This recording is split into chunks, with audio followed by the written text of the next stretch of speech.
तो आज हम पढ़ने वाले हैं अकाउंटिंग फॉर पार्टनरशिप। अब तक हमने कंपनीज के अकाउंट्स पढ़े हैं, एनपीओ के अकाउंट्स पढ़े हैं। आज हम पढ़ेंगे कि पार्टनरशिप में जब कोई बिजनेस होता है उसको हम अकाउंट में कैसे ट्रीट करते हैं, वो पढ़ेंगे आज। ठीक है। तो पार्टनरशिप का मतलब क्या होता है? जब भी कोई दो या दो से ज्यादा लोग मिलकर कोई बिजनेस स्टार्ट करते हैं उसे हम कहते हैं पार्टनरशिप।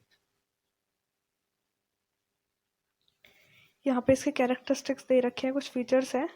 हमेशा दो या दो से ज़्यादा लोग बिजनेस जब कुछ स्टार्ट करते हैं उसे हम पार्टनरशिप कहते हैं। उनके बीच में एग्रीमेंट होना चाहिए हमेशा। एग्रीमेंट मतलब वो एग्रीमेंट, पार्टनरशिप के लिए एग्रीमेंट ना मतलब वो एग्रीमेंट रिटर्न फॉर्म में भी हो सकता है और ओरल भी हो सकता है। ठीक है, ज़रूरी नहीं है हमें रिटर्न फॉर्म में चाहिए। पर उस एग्रीमेंट का फ़ायदा ये होता है कल को जब भी मतलब कुछ बिजनेस में आगे जाके प्रॉब्लम होगी तो उस एग्रीमेंट के ऊपर मतलब सारी चीज़ें डिपेंड होती है। मतलब कितना प्रॉफिट में हिस्सा होगा, किसका कितने, किस पार्टनर का कितना हिस्सा होगा, कौन कितनी कैपिटल लेके आ रहा है, कौन कितने तक ड्राइंग कर सकता है, कितनी किसकी कितनी लाइबिलिटी है। ठीक है, वो सब डिसाइड करता है एग्रीमेंट। उसके बाद बिजनेस कि मतलब जब भी कोई पार्टनरशिप होगी वो हमेशा बिजनेस के लिए ही होनी चाहिए। ठीक है।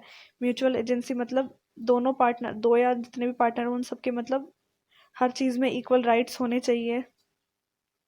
नेक्स्ट आता है शेयरिंग ऑफ प्रॉफिट। प्रॉफिट होगा, लॉस होगा, कुछ भी होगा, उन्हें हमेशा हर चीज़ इक्वल शेयर करनी होती है।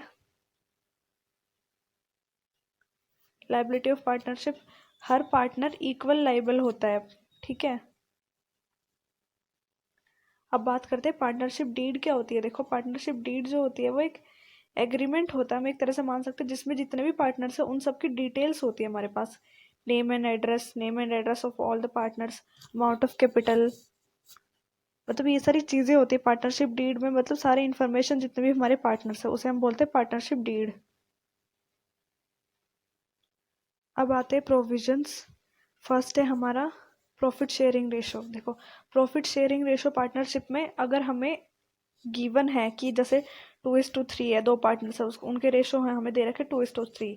तो अब इस 2:3 का मतलब क्या होता है कि मतलब उन्हें हर चीज़ ना अब इस रेशो के ऊपर डिसाइड करनी है। अगर प्रॉफिट होगा तो वो इसी में बांटेंगे, लॉस होगा तो वो इसी रेशो के ऊपर बांटेंगे। ठीक है। और कुछ भी अगर उन्हें चीज़ डिस्ट्रीब्यूट करनी तो इसी रेशो के ऊपर बांटेंगे। और अगर हमें ये रेशो नहीं गिवन होता है तो हम इक्वली मान के चलते हैं 1:1। ठीक है, हमेशा इक्वल इक्वल होना चाहिए रेशो अगर हमें गिवन नहीं होता है।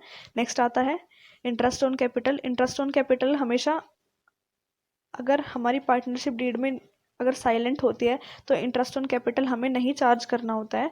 और अगर गिवन नहीं, अगर पार्टनरशिप डीड साइलेंट नहीं है और हमें गिवन भी नहीं है तो हम हमेशा 6% पर एनम लेके चलते हैं। ठीक है, हमें 6% चार्ज करना होता है। और अगर गिवन है कि इससे ज़्यादा अगर अगर 6% से ज़्यादा दे रखा है तो वो अगर मेंशन होता है, अगर हमें दे रखा तो हम उस हिसाब से करते हैं। अगर मेंशन नहीं होता तब हमें 6% लेना होता है।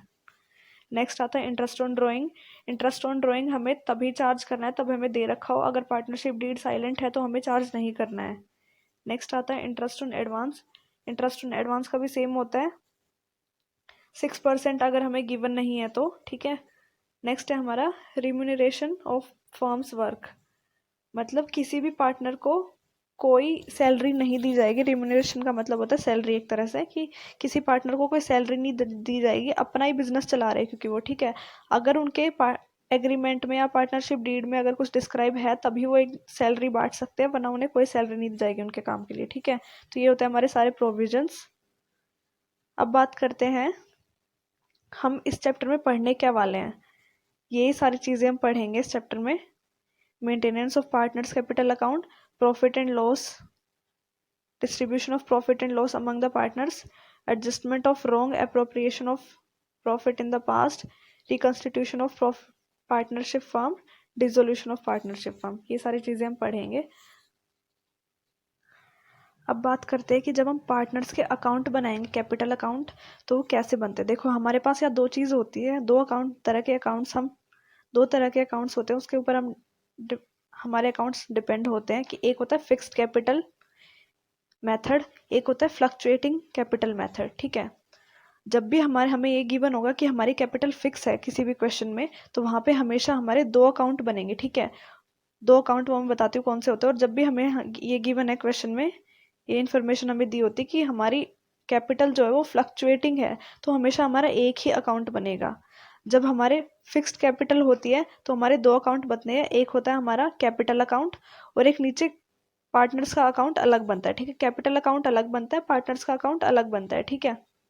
और फ्लक्चुएटिंग जब कैपिटल होती है तो हम एक ही अकाउंट में कैपिटल भी डालते हैं और उसी में पार्टनर्स के और डिटेल्स भी डालते हैं, ठीक है। अब इनका फॉर्मेट देखते हैं कैसा होता है। जब कैपिटल फिक्स्ड होती है तो हमारे ऐसे हम एक करंट अकाउंट हम बनाते हैं, एक कैपिटल अकाउंट हम बनाते हैं, ठीक है। मैंने कहा था दो अकाउंट बनाते हैं। तो इस पार्टनर्स कैपिटल अकाउंट में हम सिर्फ कैपिटल लिखते हैं, ठीक है। यहाँ पे जो हमारी स्टार्टिंग की बैलेंस ब्रॉट डाउन है वो, ठीक है, उसके सॉरी बैलेंस कैरी डाउन है वो, यहाँ पे हमारा बैलेंस ब्रॉट डाउन, और यहाँ पे हमने अगर कुछ एडिशनल अगर हमने कुछ इंट्रोड्यूस किया अपनी कैपिटल वो यहाँ पे डालते हैं, ठीक है। मतलब सिर्फ कैपिटल की जितनी भी एंट्रीज है वो कैपिटल अकाउंट में आती है, बाकी जितनी भी है कमीशन हो गया, सैलरी हो गया, इंटरेस्ट ऑन कैपिटल हो गया, लॉस हो गया, प्रॉफिट एंड फर्स्ट हम हमेशा हमारे बैलेंस ब्रॉट डाउन डालते हैं, ठीक है। ब्रॉट डाउन किस चीज़ का, ऊपर जो हमने कैपिटल अकाउंट बनाया है उसका ब्रॉट डाउन डालते हैं हम हमेशा, ठीक है। बैलेंसिंग फिगर मतलब डेबिट में है तो डेबिट, क्रेडिट में है तो क्रेडिट, ऊपर जितना भी होगा, ठीक है। उसके बाद यहाँ पे हमारे सिर्फ दो ही चीज़ आती है हमेशा, सिर्फ ड्राइंग्स आती है और एक इंटरेस्ट ऑन ड्राइंग आती है, ठीक है। और यहाँ पे हमेशा याद रखना, यहाँ सिर्फ दो ही चीज़ हम लिखते हैं करंट अकाउंट में, और बाकी की जितनी भी हमें इन्फॉर्मेशन गिवन है, सैलरी है, कमीशन है, इंटरेस्ट ऑन कैपिटल है, वो सारी हमें यहाँ पे आएगी, ठीक है। या रेंट है, कुछ भी अगर हमें गिवन है, कुछ भी एडिशनल जो भी दे रखा है यहाँ पे, पर हमेशा दो ही चीज़ आती है, सिर्फ एक ड्राइंग्स होता है और एक इंटरेस्ट ऑन ड्राइंग अगर हमें गिवन है तो। उसके बाद हम बैलेंसिंग फिगर निकालते हैं, हमारा प्रॉफिट एंड लॉस एप्रोप्रिएशन से हमारा यहाँ पे बैलेंसिंग फिगर निकलता है, ठीक है। प्रॉफिट एंड लॉस का मतलब क्या होता है, अब इनका टोटल करो, ठीक है, इस ड्राइंग का और इंटरेस्ट ऑन ड्राइंग का। उसके बाद यहाँ पे जितने भी हमें बैलेंस ब्रॉट डाउन दे रखे हैं इन सबका टोटल करके हम यहाँ लिखेंगे।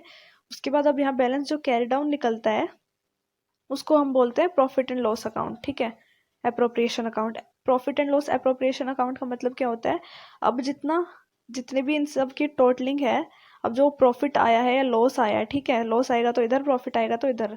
अब जो ये प्रॉफिट या लॉस आया है इसको जितने, जैसे हमारे 3 पार्टनर है मान के चलते, ठीक है, अब उन जितना भी लॉस प्रॉफिट आया हो ए बी सी जैसे पार्टनर है तो ये तीनों पार्टनर में यहाँ बटेगा इस एप्रोप्रिएशन के नाम से ए बी सी में, ठीक है, जितना उनका रेशो है उस अकॉर्डिंग। तो ये होता है हमारा फिक्स्ड कैपिटल मेथड का।